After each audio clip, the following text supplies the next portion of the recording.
நீலாஞ்சன சமாபாசாம் ரவிபுத்திரம் யமாக்ரஜம் சாயா மார்த்தாண்ட சம்பூதம் தம் நமாமி சனேஸ்வரம். ஸ்ரீ சக்தி YouTube channel நேயர்களுக்கு ஹரிஹர சர்மாவின் பணிவான நமஸ்காரங்கள். இப்போ நாம் பார்க்க போகிறது வருகின்ற நிகழும் மங்களகரமான சார்வரி வருஷம் மார்கழி மாதம் 11ஆம் தேதிக்கு சரியான ஆங்கில தேதி 27/12/2020 ஞாயிறு அன்று அதிகாலை 5:23 சனி பகவானானவர் தனுர் ராசியிலிருந்து மகர ராசிக்கு செல்கிறார். அவர் மகர ராசியில் வருகின்ற 29/3/2023 வரை மகர ராசியில் ஆட்சி செய்வார். அவரை இந்த பெயர்ச்சி பலன்களை நாம் ஒவ்வொரு ராசிக்கும் விரிவாக பார்ப்போமா? சக்தி யூடியூப் சேனலை இதுவரையிலும் சப்ஸ்கிரைப் பண்ணாதவங்க சப்ஸ்கிரைப் பண்ணுங்க.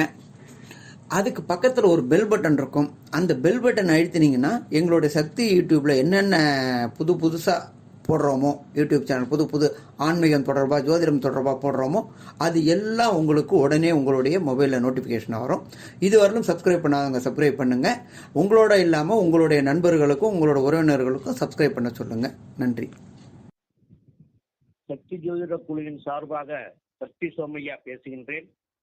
இதுவரை கும்பராசி வரை சனி பெயர்ச்சியை பற்றி பார்த்திருக்கின்றோம். இப்பொழுது மீன ராசியை பற்றி பார்ப்போம்.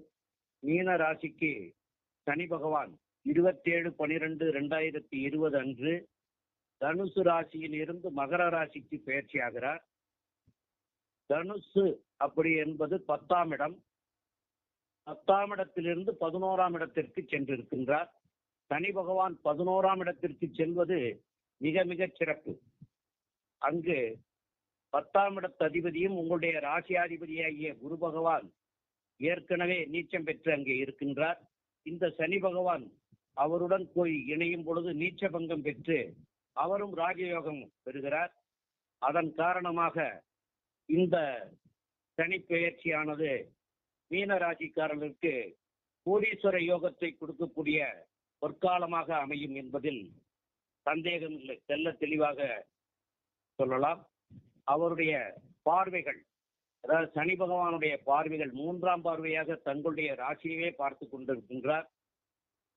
7ஆம் பார்வையாக உங்களுடைய ராசிக்கு 5ஆம் இடத்தை பார்க்கின்றார்.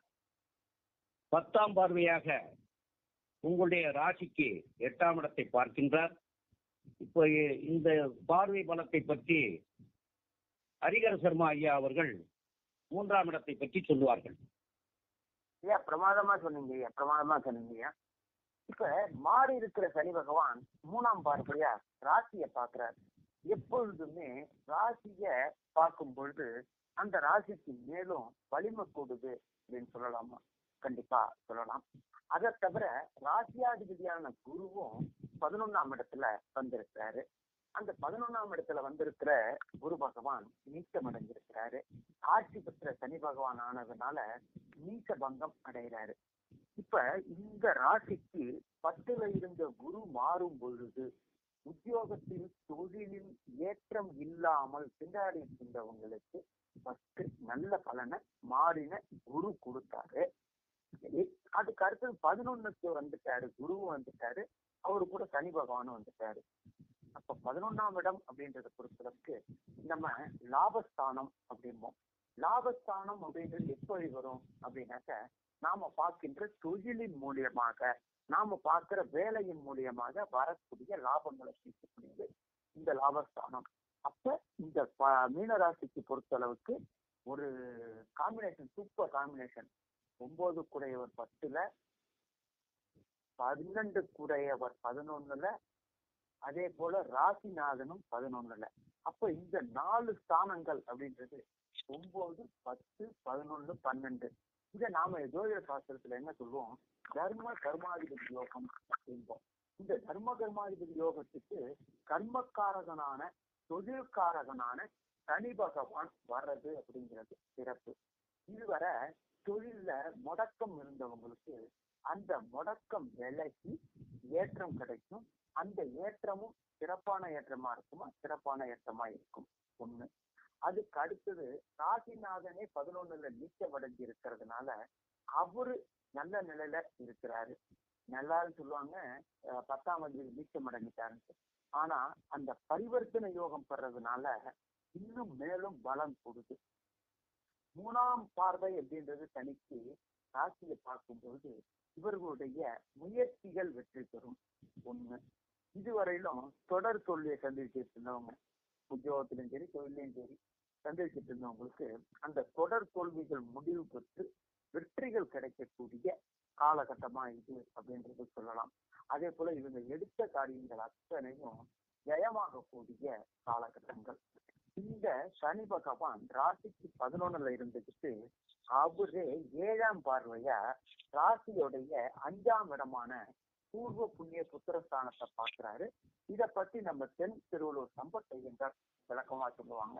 ஐயா, அற்புதமான விஷயத்த சொன்னீங்க. அதாவது இந்த காலபுருஷ தத்துவத்தின் பிரகாரம் 12வது ராசின்னு சொல்லக்கூடிய மீன ராசிக்கு இது மிகப்பெரிய யோகமான காலமாக இருக்கக்கூடியது. ஏன்னா 10ஆம் அதிபதியும் 11ஆம் அதிபதியும் 11ஆம் இடத்துல, அதாவது லாபஸ்தானத்துல ஆட்சி பெற்ற 11ஆம் அதிபதியோட சேர்ந்து இருக்கிறது, அதாவது சனியோட சேர்ந்து இருக்கிறது வந்து எந்த தொழிலை அவர்கள் தொட்டாலும் அவங்களுக்கு வந்து கோடீஸ்வர யோகம். இந்த வாட்டி வந்து கோடி கோடியா பணம் கொட்டும். அதுவும் வந்து குருத்துவம் வாய்ந்த தொழில் எதாக இருந்தாலும், அதாவது ப்ரொஃபஸர், டீச்சர், அப்புறம் வந்து இது சொல்லி கொடுக்கிற எந்த தொழிலாக இருந்தாலும் இந்த மீனராசிக்காரர்களுக்கு இந்த காலகட்டங்களில் அவர்களுக்கு பேரும் புகழும் மிகவும் அதிகமாகும்.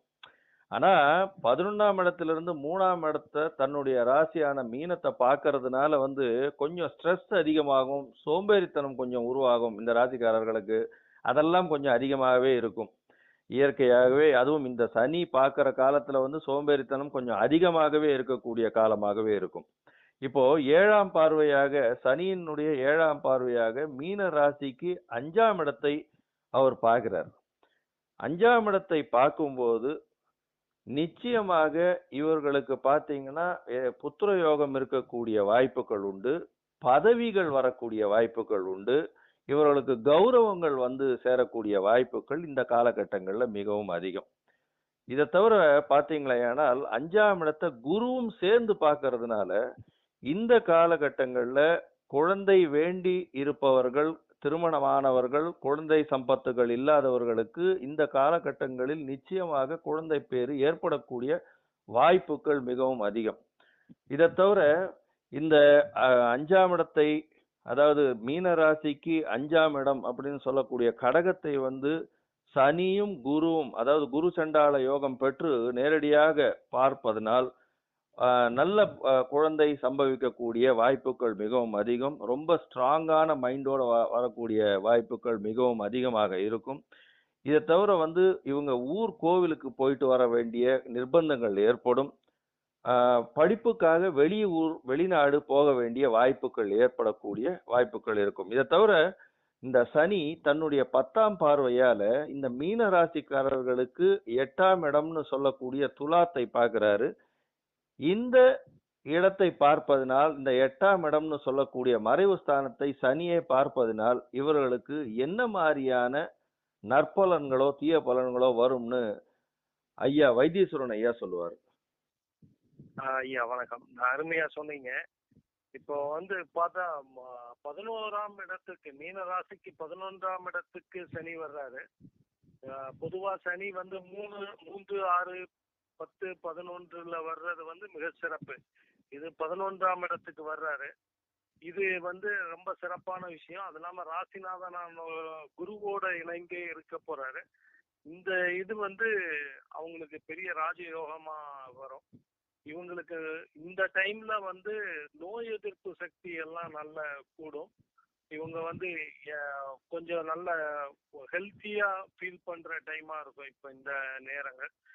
அதே மாதிரி இவங்க வந்து ஐயா சொன்ன மாதிரி 5ஆம் இடத்து சனியும் குருவும் இணைந்து பார்க்கறதுனால இந்த உடல் உழைப்பு இல்லாத தொழில் பண்றவங்க, அதாவது மூளையை மட்டுமே மூலதனமா வச்சு வேலை செய்யறவங்க, தொழில் பாக்குறவங்க, இவங்கெல்லாம் ஜோதிடம், இந்த பொழுதுபோக்கு, அந்த மாதிரி தரகு வேலை இதெல்லாம் பண்றவங்களுக்கு வந்து நல்ல ஒரு டைமா இருக்கும்.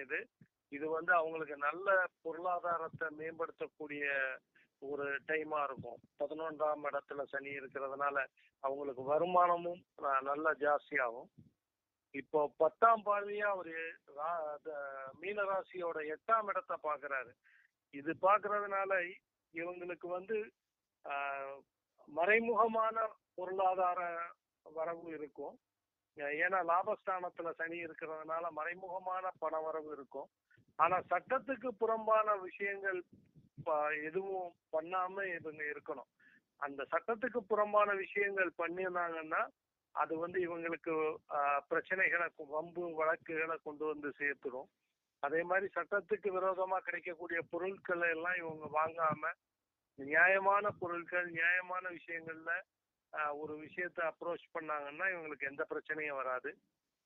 அதே மாதிரி இவங்களுக்கு இப்ப இந்த காலகட்டங்கள்ல தெய்வ சிந்தனை ரொம்ப ஜாஸ்தியாகும். இவங்க வந்து கோயிலுக்கு போறது அதெல்லாம் வந்து கொஞ்சம் ஜாஸ்தி பண்ணணும். அதே மாதிரி கொஞ்சம் மனசை வந்து கொஞ்சம் தைரியமா வச்சுக்கணும். எல்லாத்தையும் டிப்ரெஷனா ஒரு ஃபீல் பண்ணுவாங்க. கொஞ்சம் சில டைம்ல வந்து கொஞ்சம் ஒரு மாதிரி மனசு தளர்ந்து போயிடுவாங்க. அதெல்லாம் இல்லை. ஆனா இவங்க வந்து நல்ல இந்த காலகட்டம் அவங்களுக்கு நல்ல ஒரு லாபம் கொடுக்கக்கூடிய காலகட்டமா இருக்கும். அதனால அவங்க ரொம்ப மன தைரியத்தோட நல்ல விஷயங்கள் பண்ணலாம். இனிமேல் உள்ள விஷயத்த பத்தி சம்பத் ஐயா விளக்கம். ஐயா, அற்புதமா சொன்னீங்க. இந்த பார்வை பலத்துல 3 பார்வை பலத்தையும் வந்து நம்மளுடைய வல்லுநர்கள் அற்புதமா எடுத்து சொன்னோம். இப்போ 2021 நவம்பர் மாசம் பாத்தீங்களேனால் சனி பகவான் மட்டும் தனித்து 11ஆம் இடத்திலிருந்து ராசிநாதன் 12ஆம் இடத்துக்கு போயிடுறாரு. அதாவது குரு வந்து 12ஆம் இடத்துக்கு போயிடுறாரு இந்த மீன ராசிக்காரர்களுக்கு. சனியினுடைய பார்வை 3ஆம் பார்வையாக ராசியை பார்க்குது. ராசிநாதனும் 12ஆம் இடத்தில் போயிடுறாரு. இந்த காலகட்டங்கள் வந்து கொஞ்சம் வந்து 2021 நவம்பருக்கு மேல வந்து இவர்களுக்கு சில சறுக்கல்கள் வரக்கூடிய வாய்ப்புகள் மிகவும் அதிகம். தான் எடுக்கக்கூடிய டெசிஷன்ஸ், அதாவது தான் எடுக்கக்கூடிய விஷயங்களில் மிகவும் ரொம்ப கேர்ஃபுல்லா இருக்க வேண்டிய நேரமாகவே இந்த 2021 நவம்பருக்கு மேல இருக்கும். இதை தவிர ஏன்னா சனி தன்னுடைய மகர ராசியில் ஆட்சி பெற்று போய் இருந்து 3ஆம் பார்வையாக ராசியையே பார்க்கிறார், அதாவது மீன ராசியையே பார்க்கிறார். அந்த மீன ராசிக்கு உண்டான அதிபதியும் 12ஆம் இடத்தில் மறைஞ்சு போகிறார். அதனால வந்து சரியான டெசிஷன்ஸை வந்து எடுக்கக்கூடிய வாய்ப்புகள் மிகவும் கம்மியாக இருக்கும். அதனால முடிஞ்ச வரலும் ஒரு தடவைக்கு 4 பேரை கேட்டு செய்யணும் அப்படின்றது வந்து ரொம்ப நல்ல விஷயமா இருக்கும். 2021 நவம்பருக்கு மேல சனி தனித்து இருந்து 3ஆம் பார்வையாக இவங்களுக்கு வந்து ராசியை பார்க்கறான். இதை தவிர 11ஆம் இடத்திலேயே வேற இருக்கான். அதாவது 12ஆம் அதிபதி 12க்கு 12ல இருக்கிறதுனால வந்து கண்டிப்பாக இவர்களுக்கு பொருள் செலவுகள் ஆகக்கூடிய வாய்ப்புகள் இல்லை. தவறான முடிவுகள் எடுத்தாலும் பொருள் செலவுகள் ஆகக்கூடிய வாய்ப்புகள் இல்லை. இவர்களுடைய கௌரவத்திற்கு ஹீனம் வரும். அதாவது இவர்களுடைய கௌரவ கம்மி சில இடங்களில் வரக்கூடிய வாய்ப்புகள் உண்டு. இதை தவிர இந்த சனி பகவான் தனித்து இருக்கிறதுனாலையும் அவருடைய மற்ற பார்வை பலங்களான 7ஆம் பார்வையும் 10ஆம் பார்வையும் இந்த காலகட்டங்கள்ல வந்து கேதுவனுடைய பார்வையும் வந்து 3ஆம் பார்வையாக விருச்சிகத்திலிருந்து சனிக்கு விழறதுனாலையும் 11ஆம் இடம் மிகவும் வலுப்பெற்று போய் எல்லா வகையிலும் பணம் வரக்கூடிய வாய்ப்புகள் உண்டு. தவறான முடிவுகள் எடுக்கக்கூடிய வாய்ப்புகளும் உண்டு. ஏன்னால் 11ஆம் ஆதிபத்தியம் அதிகமாக இருந்து 11ஆம் இடத்தில் லாபஸ்தானத்தில் சனி இருந்து கேத்துவால் பார்க்கப்படுறதுனால அப்படின்னா கீழ்த்தட்டு மக்களோ இல்ல தன்னுடைய குலம் சார்ந்து இல்லாத வேற குலத்திலிருந்தோ வந்து பணம் வந்து வரக்கூடிய வாய்ப்புகள் மிகவும் அதிகமாக இருக்கும். இப்போ இந்த சனியினுடைய 7ஆம் பார்வை, அதாவது தனித்து இருக்கக்கூடிய சனியினுடைய 7ஆம் பார்வையும் 10ஆம் பார்வையும் எந்த அளவுக்கு இந்த ராசிக்காரர்களுக்கு நல்ல பலன்களையோ தீய பலன்களையோ செய்யும், அதாவது நவம்பர் 2021க்கு மேல எப்படி இருக்கும் அப்படின்னு ஐயா ஹரிஹர சர்மா ஐயா சொல்லுவார். ஐயா பிரமாதமா சொன்னீங்க ஐயா. ராசிநாதனான குரு அவரோட வீட்டுக்கு 12க்கு போயிட்டாரு. இந்த டயத்துல சனி பகவான் தனிச்சு விடப்பட்டாரு. இந்த சனி பகவான் தனிச்சு விடப்பட்டவர் அவர் 7ஆம் பார்வையை 5ஆம் இடத்துக்கு பாக்குறாரு. இந்த காலகட்டங்கள்னால புத்திரர்களால் சோகம் ஏற்பட வாய்ப்புகள் உண்டு. புத்திரர்களால் அவமானங்கள் ஏற்பட வாய்ப்புகள் மிக அதிகம். 5ஆம் இடம் அப்படின்றது நம்ம பொறுத்தளவுக்கு ஜோதிட சாஸ்திரத்துல பூர்வ புண்ணிய புத்திரஸ்தானம் அப்படின்றோம். அப்ப அந்த 5ஆம் இடத்துல 5ஆம் இடம் அப்படின்றத பொறுத்தளவுக்கு சந்திரனுடைய வீடு கடக வீடு. இந்த காலகட்டங்கள்ல சனியை பொறுத்தளவுக்கு சனி பகவானை நம்ம என்ன சொல்லுவோம், பார்வைக்கு பலம் அதிகம் அப்படிம்போம். அப்ப இந்த காலகட்டங்கள்ல புத்திரர்களால் சில தேவையற்ற அவமானங்களும் சில தேவையற்ற சங்கடங்களும் ஏற்பட வாய்ப்புகள் உண்டு. அதே போல மென்டல் டிப்ரெஷன் வரதுக்கான வாய்ப்புகள், மென்டல் டிப்ரெஷன், மென்டல் டிஸ்டர்ப்டு.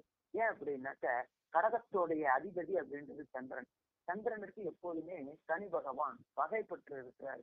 அதனால அந்த மென்டல் டிப்ரெஷன், மென்டல் டிஸ்டர்ப்டு, அதே போல நம்ம சித்தப்பிரமை இதெல்லாம் வரத்துக்கு வாய்ப்புகள் உண்டு. இந்த இதெல்லாம் வராம இருக்கிறதுக்கு நம்ம ப்ரிவென்ஷனா இருக்கிறதுக்கு ரொம்ப முக்கியமா இருக்கணும். அதே போல இந்த சனி பகவான் என்ன பண்றாரு அப்படின்னாக்க 10ஆம் பார்வையாக இவருடைய ராசிக்கு 8ஆம் வீட்டை பார்க்கிறாரு. இந்த 8ஆம் வீட்டுல பார்க்கும் பொழுது நம்ம இந்த சனிப்பெயர்ச்சி அடுத்த சனிப்பெயர்ச்சிக்குள்ளார இந்த 2.5 வருஷத்துக்குள்ளார ராகு பகவானும் கேது பகவானும் பெயர்ச்சி அடைஞ்சிடுறாங்க.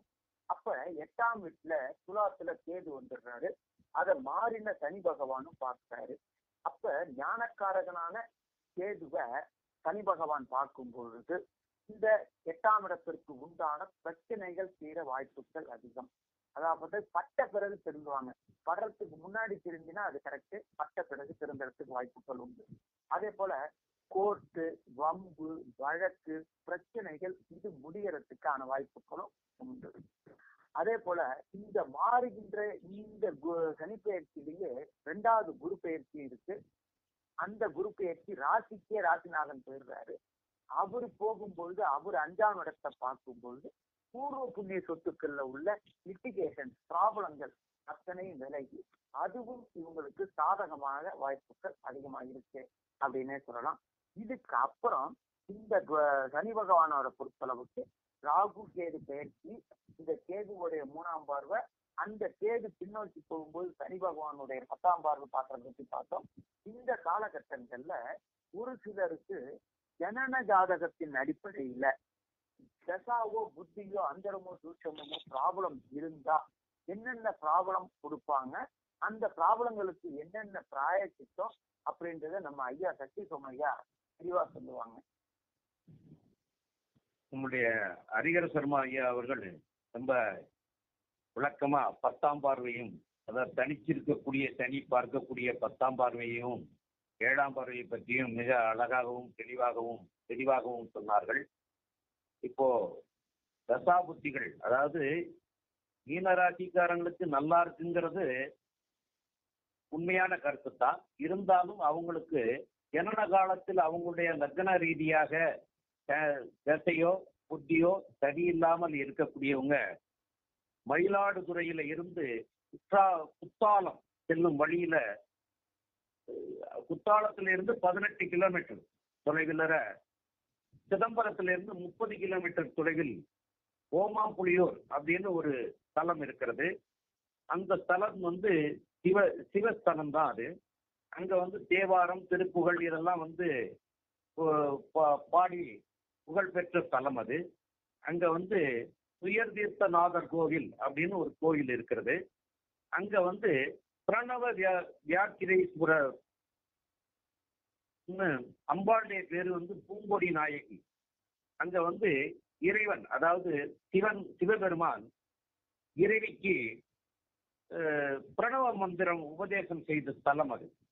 அது போக அங்க சனிக்கும் ஏதோ ஒரு சம்பந்தம் இருக்கிறதாக சொல்லி அங்க இந்த ரேவதி நட்சத்திரக்காரங்க, அதாவது மீனராசிக்காரங்கன்னு பொதுவா சொல்றதை விட மீனராசிக்காரங்களுக்கும் பொதுவா தான் சொல்லியிருக்கு. அதுல முக்கியமா ரேவதி நட்சத்திரத்துக்கு ரொம்ப சால சிறந்த இடம், இந்த சனியினால் வரக்கூடிய தொல்லைகள் நீங்கக்கூடிய ஸ்தலம் அப்படின்னு முன்னோர்கள்லாம் சொல்லி இருக்கிறாங்க. அதனால இந்த மீனராசிக்காரர்கள் ஒரு 90 நாளைக்குள்ள முடிஞ்சா அந்த சனி பெயர்ச்சி அன்னைக்கே போகலாம். இல்லைன்னா ஒரு 90 நாளைக்குள்ளரையாவது போய் ஒரு சனிக்கிழமை அன்னைக்கு போய் வழிபட்டு அங்க வந்து தரிசனம் பண்ணி சனீஸ்வர பகவானுக்கு எண்ணெய் நல்லெண்ணெயை இல்ல அபிஷேகம் செய்து